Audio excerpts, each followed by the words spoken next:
Hello hello, c'est Zakirel. Alors là on attaque la vidéo qui possède ce qu'on appelle la liste de la mort. C'est la vidéo sur les dons. Et alors là je comprends effectivement que des nouveaux joueurs puissent être perdus quand on voit la masse de dons qui existe d'un côté dans Pathfinder, de l'autre côté dans les Royaumes oubliés, avec Donjons et Dragons en ligne de mire. C'est pas évident, ça peut faire très peur. Mais on va s'en sortir ensemble, vous inquiétez pas. Donc, sur nos étapes de création de personnage, nous sommes toujours à l'étape 4, nous avons fait les compétences, maintenant nous allons faire les dons. On va ouvrir un nouvel onglet pour regarder cette page de création de personnage au chaud, et au niveau des dons, c'est ici. Hop, genre dedans, j'ai du texte qui explique qu'est-ce que c'est, comment ça marche. Donc en gros, le résumé des dons. Vous avez l'obligation de prendre un don tous les niveaux impairs. Niveau 1, 3, 5, 7, etc. Si vous êtes humain, vous avez un don supplémentaire au niveau 1.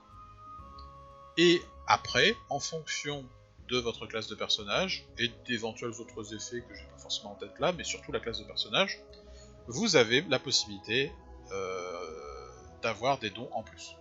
Mais pour le moment, restons simples, vous avez donc un don à prendre au niveau 1, et comme notre magicien est humain, il a un don supplémentaire au niveau 1. Donc nous avons 2 dons à prendre. Comment ça fonctionne les dons? Il y a des catégories de dons, qui sont, on va dire, des classifications tout simplement, si je peux les mettre dans des cases. Parmi tout ce qui est indiqué ici, il y a un certain nombre qui sont tirés de bouquins de suppléments. Donc les catégories de base, il y a les dons de combat, il y a les dons de création d'objets magiques, sous-entendu, il y a les dons de métamagie, et c'est tout. Voilà. Et les autres, ce sont des dons sans catégorie particulière, des dons de catégorie générale, on va dire.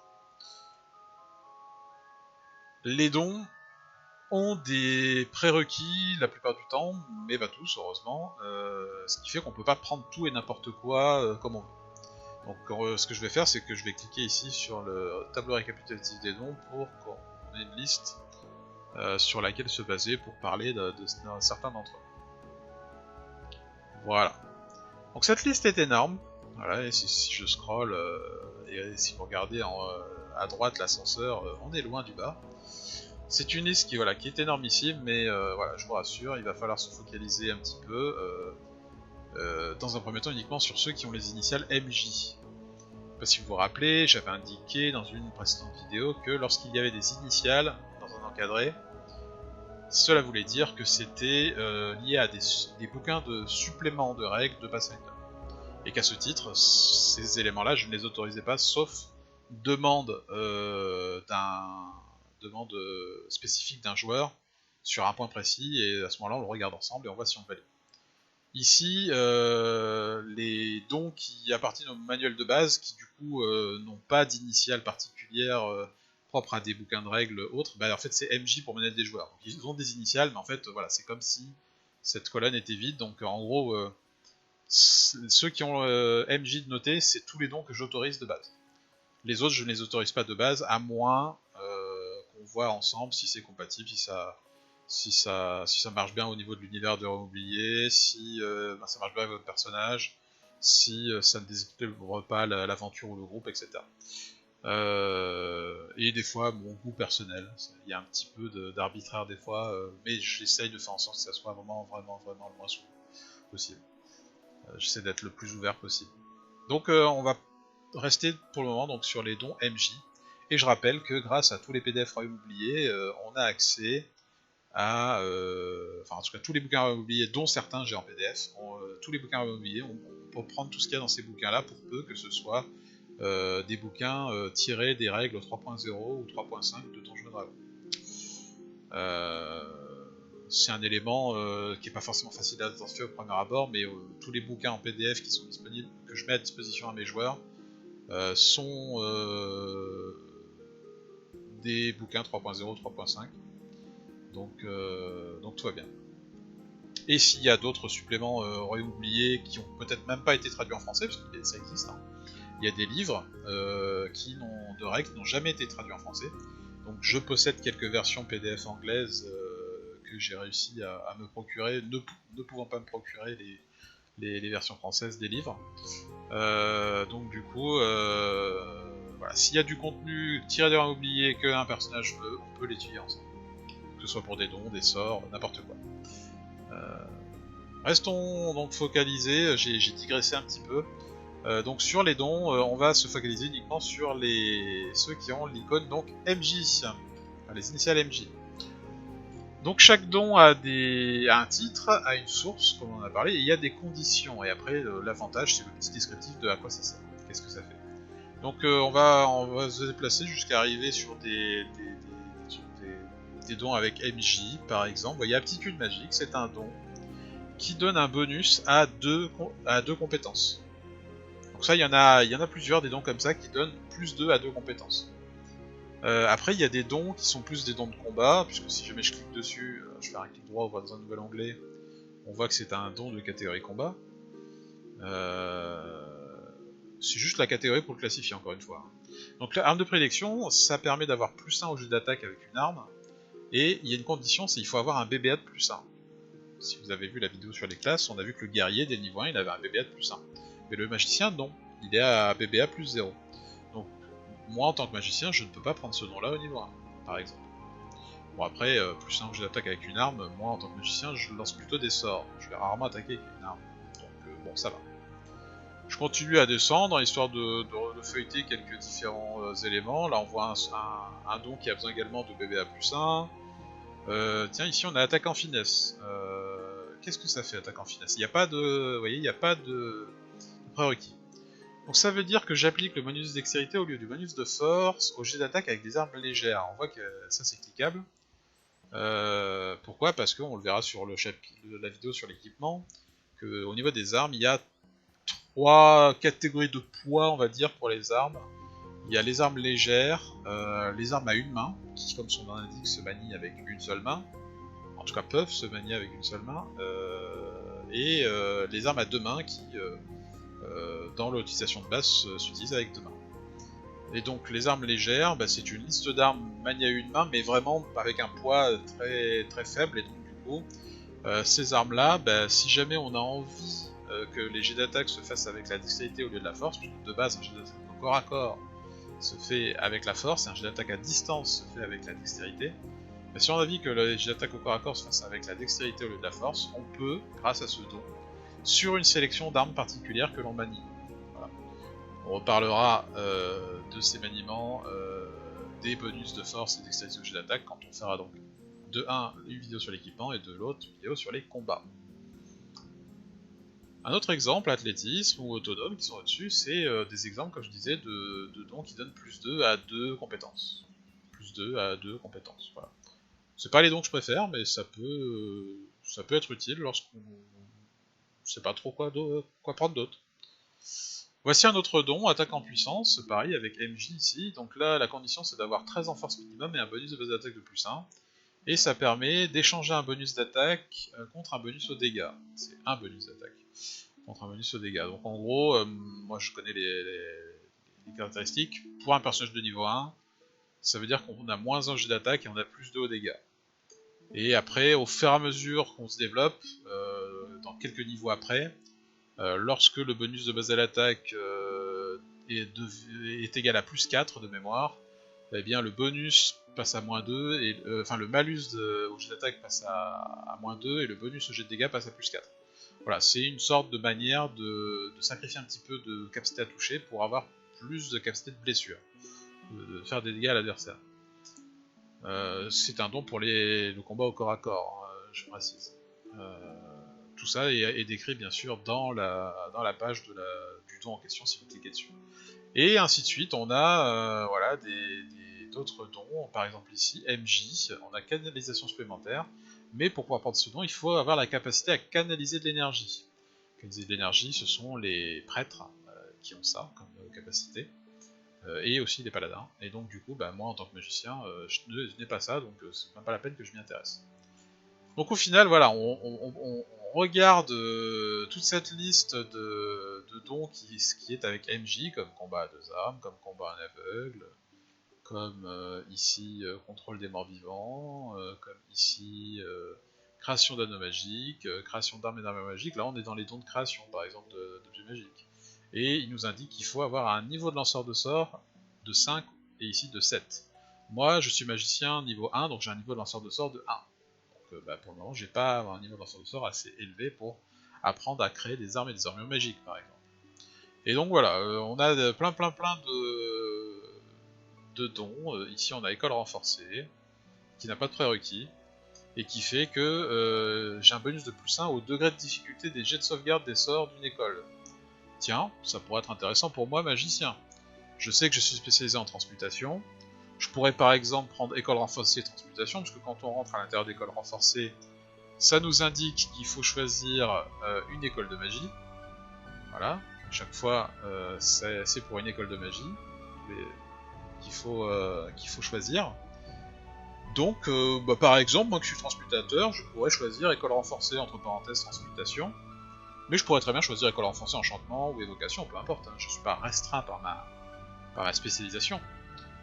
Je peux prendre donc école renforcée transmutation, et donc du coup, tous les sorts de transmutation que je lancerai, si un adversaire doit faire un jet de sauvegarde, le jet de sauvegarde sera plus dur de 1 point supplémentaire.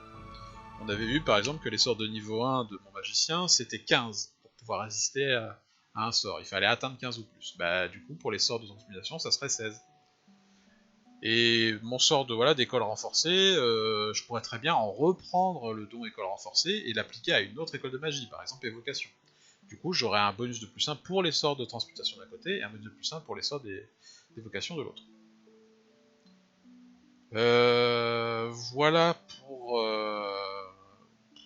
ces exemples, et donc je dois prendre 2 dons parmi tous les dons existants.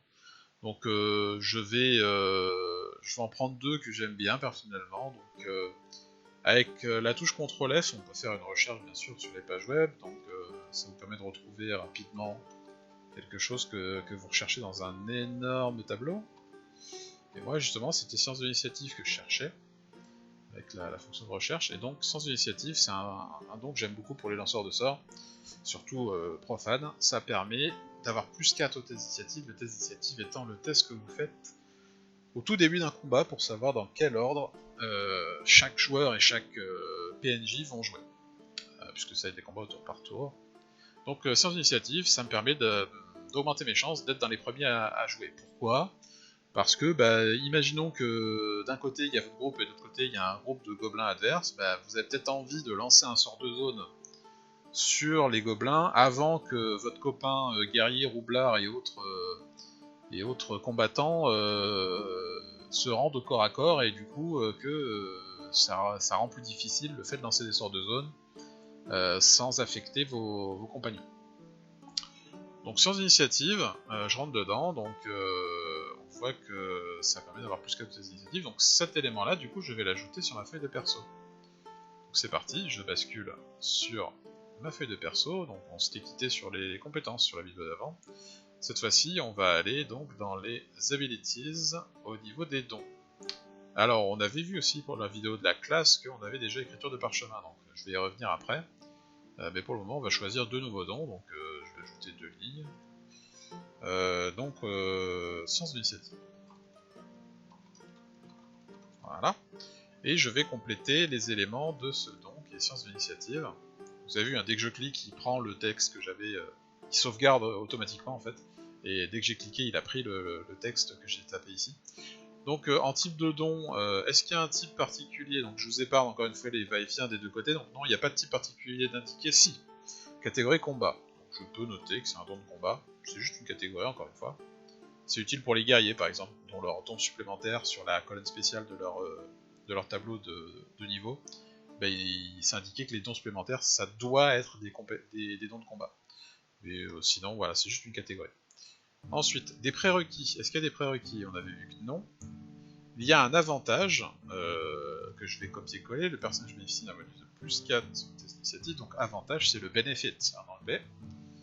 Ok. Et il y a un petit descriptif que j'aime bien copier mais qui n'est pas du tout obligatoire à faire. C'est ici le summary.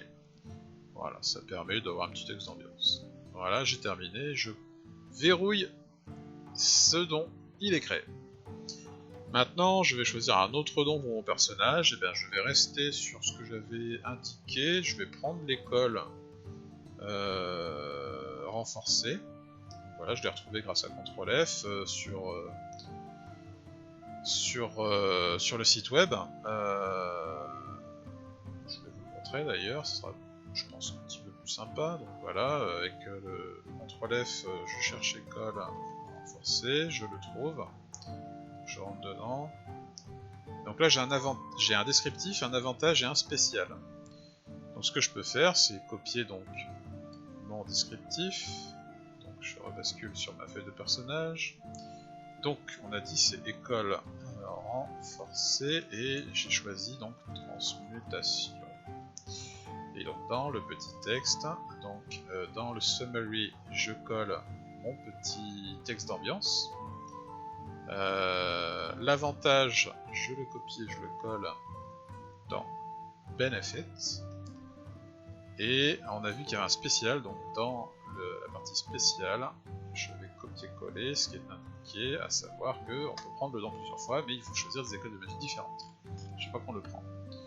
Et il n'a pas de type, c'est un type général entre guillemets, voilà, il n'est pas catégorisé comme un don de combat ou un don de métamagie ou un don de création d'objets, etc. Voilà, je verrouille, j'ai terminé mon don. Et on va faire le don écriture de parchemin qu'on n'avait pas enseigné la dernière fois. Et donc écriture de parchemin, si je reviens sur la liste des dons et que je recherche avec CTRL F écriture de parchemin, voilà, je l'ai trouvé. On voit que le prérequis c'est d'être niveau 1 de lanceur de sorts, c'est le cas, et de toute façon, quoi qu'il arrive, mes compétences de magicien, enfin mes capacités de magicien disaient que j'y avais droit. Donc lorsque une classe de personnage vous donne accès à quelque chose, vous n'avez pas besoin de remplir les prérequis. Si ça vous donne accès à ça, ça vous donne accès à ça. Donc, écriture de parchemin, qu'est-ce qu'on a? On a une catégorie, c'est création d'objets, une condition, un avantage, et un texte. Je vais copier le texte, ambiance. Donc, summary. Donc un type, c'est création d'objets. Il y a un prérequis, la condition, qui est notée en français sur le site. Prerequisite, niveau 1 de lanceur de sort. L'avantage, donc le benefit. Je le copie et je le colle.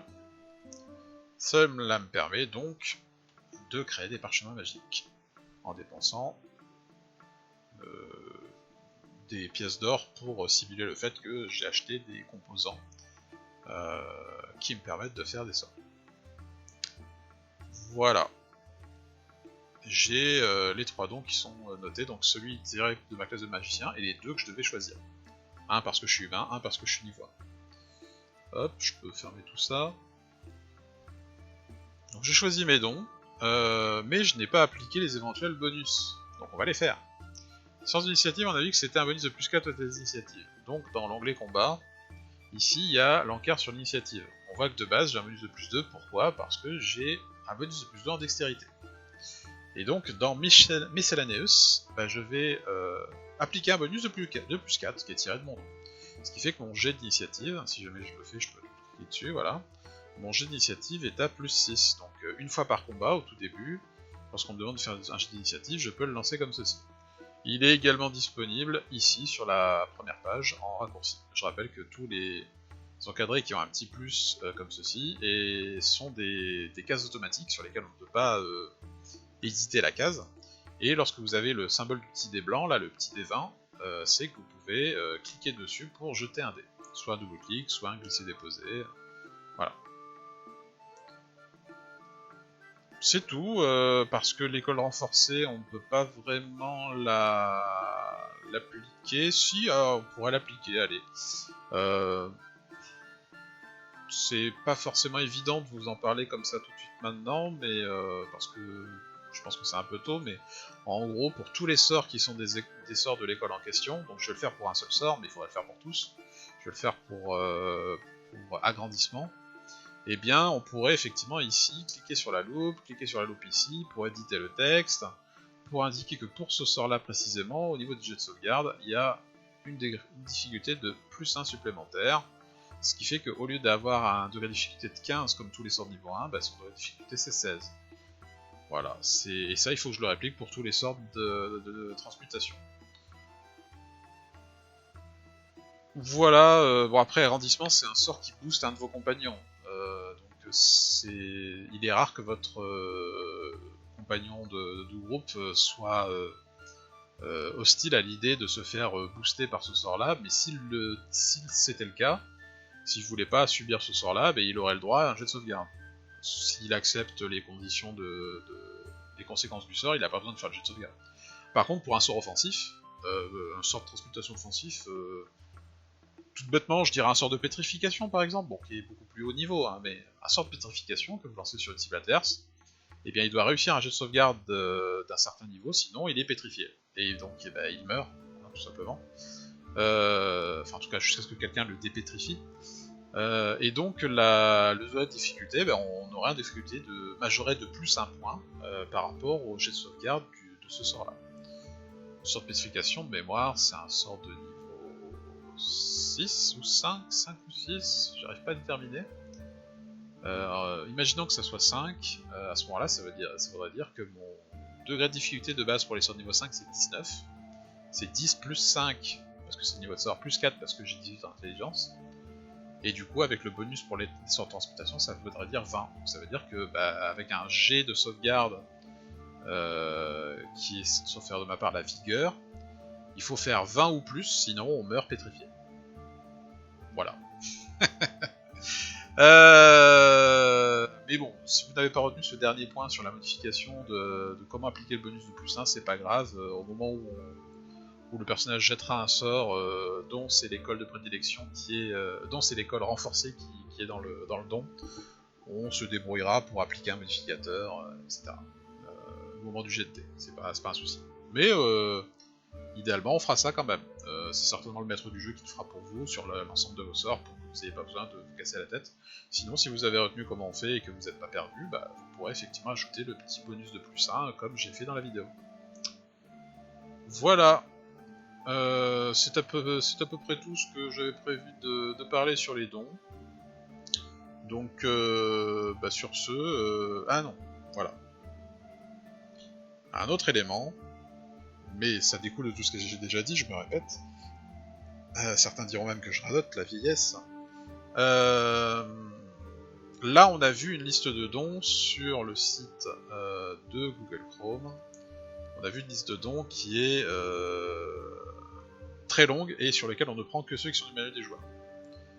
Mais donc, si jamais on va sur les bouquins PDF pour avoir accès à des dons supplémentaires, eh bien on a effectivement beaucoup de dons divers et variés qui sont disponibles, que ce soit sur le manuel des joueurs de Faerûn, sur le bouquin oublié, sur Race de Faerûn, sur Magie de Faerûn, etc. L'avantage de manuel des joueurs de Faerûn, c'est que il propose également des dons régionaux. Alors, qu'est-ce que c'est que des dons régionaux? Et il récapitule aussi la grande majorité des dons disponibles dans les autres bouquins des éditions 3.0, 3.5 Donjons et Dragons pour les oubliés. Il n'y a pas tout, mais il y a quasiment tout. Donc, pour ce qui est des dons, on a une liste de dons ici qu'on peut lire, éducation de pays jumelles, Etran, famille supérieure, fit commercial, force d'âme, forestier, etc., etc. Cette liste de dons, ils ont à chaque fois des conditions qui peuvent être indiquées, et des avantages spéciaux, un petit peu les mêmes choses que ce qu'on a vu tout à l'heure. Si ce n'est que parmi ces dons-là, il y a également les dons régionaux. Et alors pour les dons régionaux, il faut déterminer la région natale des personnages. Donc là ici on a une carte qui permet de voir quelles sont les différentes régions existantes. C'est une carte qui est disponible également que je mets à disposition sous forme de PDF, en tout cas d'image pour mes joueurs. On choisit la région généralement par rapport à sa race ou l'ethnie de sa race. Mais on peut faire des exceptions avec le maître du jeu vous pouvez voir et définir par exemple que votre humain qui est tétirien, en fait, au lieu de venir de la région du Tétir, il vient de la région des Marches d'Argent ou du Kalinchan, parce que voilà, sa famille habitait dans le coin, il est né là, etc. Donc on n'est pas restreint effectivement à telle ou telle région parce qu'on est de telle ou telle ethnie. Déjà parce qu'il y a eu du brassage de population, des déménagements de personnes, etc. Il y a des régions qui sont plus monoethniques que d'autres, il y a d'autres qui sont beaucoup plus multiethniques. Par exemple, dans les Marches d'Argent, il y a énormément d'Élusquiens, un petit peu de Chandassiens et très très peu du reste. Là où dans d'autres régions, c'est beaucoup plus équilibré entre plein d'ethnies humaines différentes. Et après, bien sûr, on rajoute à côté les différentes races et sous-races d'elfes, de nains, de halflins, de gnomes, les demi-orques et d'autres races un petit peu plus exotiques. Donc en fonction de ce qu'on est, donc nous on est humain, on va partir du principe qu'on est un humain illusquien, on l'avait déjà dit il me semble sur le choix de la race. Eh bien je regarde au niveau des illusquiens, alors il y a un petit descriptif qui indique effectivement ce que c'est que les illusquiens. Et ici on a à partir de la page 12, ici on a les régions natales des humains, et bien sûr pour les autres races il faut aller sur le tableau en question un petit peu plus bas, hein. Donc là par exemple c'est le tableau des humains qui prend presque 4 pages. Après il y a les demi-elfes, les elfes, il y a les gnomes, les halflins, etc. Donc je reviens tout en haut, hop, les humains.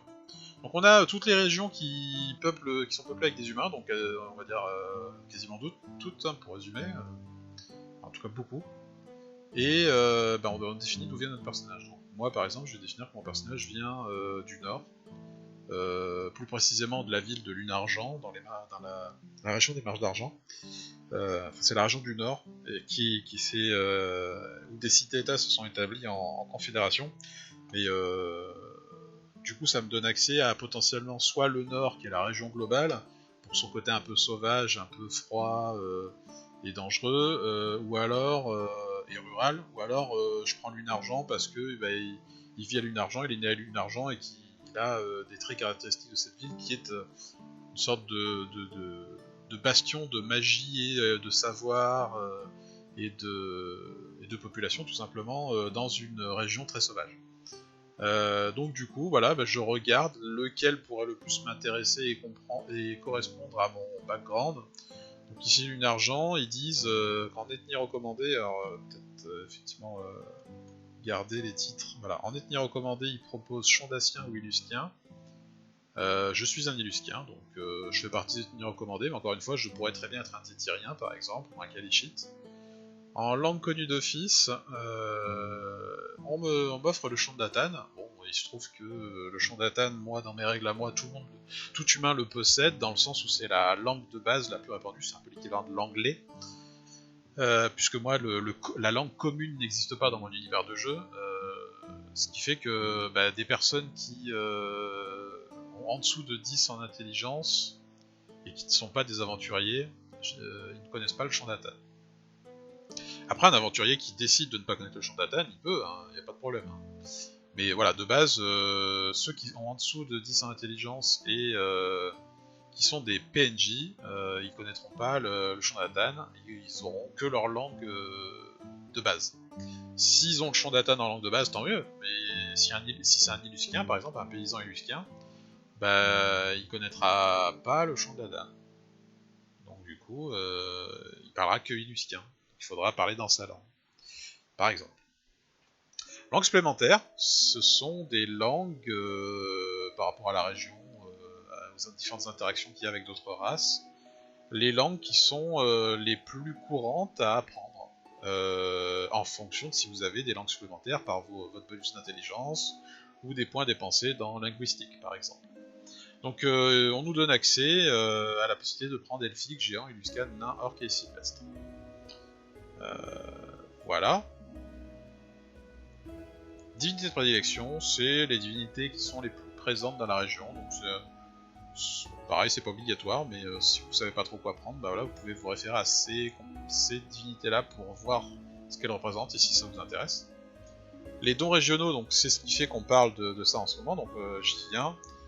Et on a enfin l'équipement supplémentaire qui est un équipement gratuit que l'on vous offre.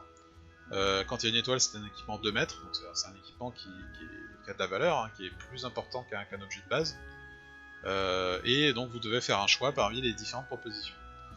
On y reviendra lorsqu'on parlera de l'équipement. Donc, pour ce qui est des dons régionaux, on voit qu'on me propose 3 dons, beau parleur, éducation et RAC. Bien sûr, il va falloir que j'aille lire les dons en question, pour savoir si ça m'intéresse ou pas. Et j'ai rapidement donc le Nord qui me propose en ethnie de base illusquin, connaître l'illuscan, les langues supplémentaires proposées, les divinités proposées, les dons potentiels régionaux que je peux avoir et les équipements bonus. A savoir que les dons régionaux, on ne peut les choisir qu'au niveau 1. C'est-à-dire qu'une fois que mon personnage de niveau 1 est créé, à chaque fois qu'on me proposera plus tard de gagner un nouveau don, je ne pourrai plus prendre les dons régionaux. Ce qui veut dire que généralement ce sont des dons qui sont plutôt intéressants par rapport à la région et au thème proposé. Sauf que, et ça je l'ai déjà dit dans une précédente vidéo, Pathfinder, lorsque le corpus de règles a été créé, ils ont tiré vers le haut, ils ont amélioré l'ensemble des règles par rapport à Donjons & Dragons 3.5. Et les dons n'en font pas exception, il y a beaucoup de choses qui ont été améliorées. Ce qui fait qu'aujourd'hui, on va dire le niveau de qualité des dons qu'on a dans le corpus de règles Pathfinder, qui pour beaucoup sont des anciens dons qui existaient dans Donjons & Dragons, est meilleur que les dons qui sont des realms oubliés, puisque eux n'ont pas évolué, ils sont restés au niveau d'équilibrage de Donjons & Dragons 3.5. Donc ce que faire ? Eh bien moi en tant que maître du jeu, quand il y a besoin, je fais des conversions. Donc c'est tout bête en fait, lorsque un joueur va lire les dons régionaux, si jamais il y en a un qui l'intéresse, il va me dire bah ouais, ce don là pourrait m'intéresser, qu'est-ce que t'en penses ? Et moi je vais lui dire, est-ce que le don selon moi il est équilibré pour être joué avec le corpus de règles de Pathfinder, ou est-ce qu'il a besoin d'être amélioré légèrement ? Donc je vais vous faire une petite démonstration avec cette partie là. Haut-parleur, éducation et racé, donc sont les 3 dons régionaux qu'il faut aller voir. Et bien je vais aller dans la liste des dons régionaux, donc au niveau des dons, hop, donc on a dit beau-parleur, éducation et racé, donc c'est par alphabétique. Donc je vais aller voir beau-parleur, il est ici. Donc beau-parleur, qu'est-ce que ça fait ? Donc il y a les conditions en termes de région. Donc ça, le personnage ne subit pas un malus de -5 lorsqu'il tente un test de diplomatie auprès d'une action complexe. Donc ça, pour ça, il faut savoir comment fonctionne un test de diplomatie. Mais en gros, on a un certain nombre de malus lorsque on tente de faire de la diplomatie rapidement avec quelqu'un. C'est noté d'ailleurs à normal. Donc en situation normale, on a habituellement besoin de 1 minute pour effectuer un test de diplomatie. Un test peut tenter la diplomatie auprès d'une action complexe, c'est-à-dire en 6 secondes. Donc de tenter de faire de négocier avec quelqu'un en 6 secondes au lieu d'une minute, c'est-à-dire 10 fois plus rapidement. Mais on subit alors un malus de -10 au jet. Et bien là, on subit un malus de -5 seulement, lorsqu'on tente de faire un test de diplomatie rapide, c'est-à-dire en 6 secondes au lieu d'une minute. Donc ce don-là, il faut que moi, en tant que maître du jeu, je définisse, est-ce qu'il me semble équilibré, ou est-ce qu'il me semble pas assez fort par rapport aux dons, à l'ensemble des dons qui existent aujourd'hui dans Pathfinder. Honnêtement, je serais pas capable de le dire comme ça, il faudrait que je réfléchisse un peu plus et que je regarde en détail d'autres dons qui touchent à l'utilisation de certaines compétences dans des cas très précis, parce que là c'est un cas quand même précis, l'utilisation d'une compétence. Donc voilà, il faudra qu'effectivement que j'étudie et que je fasse potentiellement une proposition d'upgrade, de conversion de ce don par rapport au corpus de règles Pathfinder. Ensuite, on a vu qu'on avait éducation. Donc là, il n'y a pas de normal, donc ça donne un avantage qui n'existe pas sinon. Donc, toutes les compétences de connaissance sont pour le personnage des compétences de classe. Il a également la possibilité de choisir 2 de ses compétences qu'il maîtrise particulièrement bien. Il bénéficie d'un bonus de +2 au test relevant de ces 2 compétences. Le personnage choisit une compétence qu'il ne connaît pas encore. Il n'en tire aucun avantage immédiat. Si le personnage choisit une compétence qu'il ne connaît pas encore, il n'en tire aucun avantage immédiat car les compétences de connaissance ne sont pas utilisables qu'après une formation. Ah oui, si vous choisissez 2 compétences de connaissance dans lesquelles vous n'avez pas encore investi de points, vous n'aurez pas le bonus. Parce qu'il faut avoir au moins investi un point dedans pour être capable de se servir de ces connaissances. C'est le fameux nom qui était inscrit dans la vidéo sur les compétences. Comme quoi, il faut avoir une formation dans les compétences pour être capable de faire des jets de connaissances. Donc en gros, ce don-là permet que toutes les compétences de classe, toutes les compétences de connaissances soient des compétences de classe. Donc pour un magicien, c'est pas terrible, puisque j'ai déjà toutes les compétences de connaissances qui sont des compétences de classe. Mais croyez bien que pour, par exemple, un guerrier, qui n'en a quasiment pas, avoir reçu une éducation, ce qui est le thème de ce don régional, ça veut dire qu'effectivement c'est un guerrier cultivé, et donc du coup il a la possibilité d'investir des points dans plein de compétences. C'est très bien. Et en plus, parmi ces compétences, 2 d'entre elles auront un bonus supplémentaire de plus 2, ce qui est très bien aussi. Pour moi, ce don-là est suffisamment assez performant pour ne pas avoir besoin d'une amélioration, je pense. Mais peut-être qu'après réflexion, j'aurai une idée différente, mais pour moi, au moment où je vous parle, il m'a l'air très bien. Et enfin, le troisième, c'était Racé. Racé, un don original que j'ai déjà upgradé avec une conversion. Donc, Racé, il me semble l'avoir upgradé et converti. Je vais tout de suite vérifier ça, puisque j'ai un de mes personnages qui le possède, ce don. Alors, ça fait une petite pause, hein, ça me laisse le temps de respirer. Il y a beaucoup de choses à accumuler. Tac tac tac.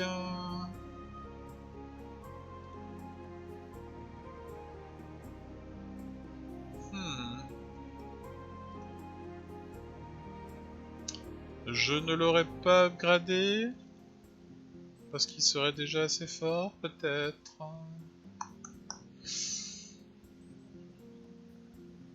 J'aurais juré que je l'avais upgradé. Mais peut-être pas.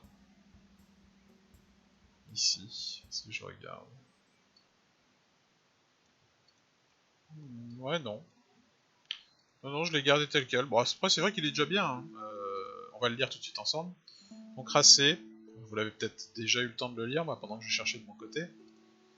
Donc, Racé, c'est la possibilité d'avoir plus de tests d'initiative et plus de tests de détection. Alors, détection, dans Pathfinder, c'est devenu perception. Quand je vous disais que ça a été tiré vers le haut et amélioré, les règles, avant, dans Donjons et Dragons, il y avait d'un côté un test de perception, de détection, pardon, et de l'autre côté un test de perception auditive. Donc, en gros, d'un côté, utilisation des yeux, de l'autre côté, utilisation des oreilles. Aujourd'hui, un test de perception, c'est l'utilisation des 5 sens.